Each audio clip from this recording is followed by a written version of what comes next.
Hello, my name is Danielle Vega, and you're watching The Haunted Spooky Hour.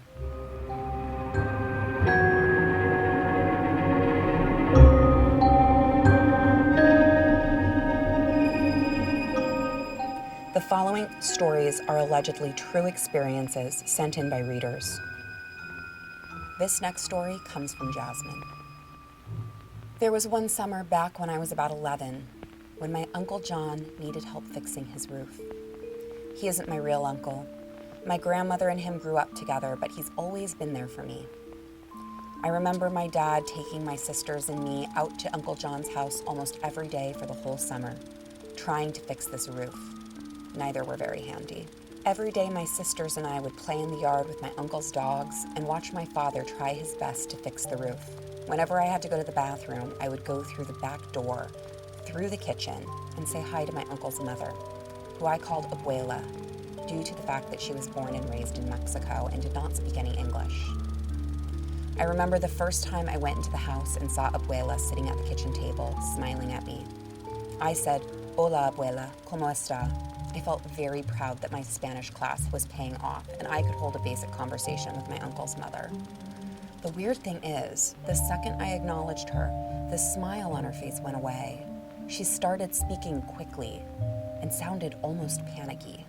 Of course, my one Spanish class was not enough to keep up with her, so I politely said, "No habla español," and walked away.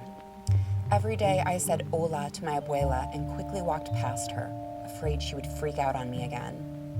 I felt bad that I couldn't understand her, and I felt even worse about not telling my uncle about it. My mother and I were recently talking about that summer at Uncle John's, and finally I told her what happened with Abuela. As it turns out, my Abuela died when I was little, less than a year old, and there was no other woman who lived in that house. It really makes me wonder what my dead Abuela wanted me to know. This story is from Elle. When I was very small, I had an imaginary friend. He was different from the imaginary friends of other kids. Well, mostly because he was dead. Johnny told me about his life and that he had died when he was little. He ran out into the road and was struck by a car. He told me that he had lived in my grandmother's house when he was alive, so he stayed there when he died.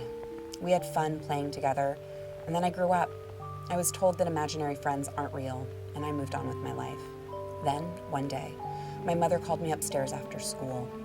She had found a box in my grandma's attic from a family that had lived there decades before my mom and her family had moved in.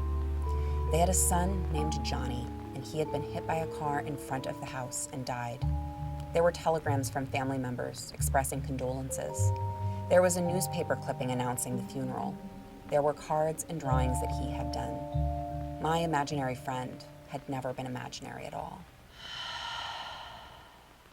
Thanks for joining me for this episode of Spooky Hour, brought to you by The Haunted, written by yours truly, out June 4th.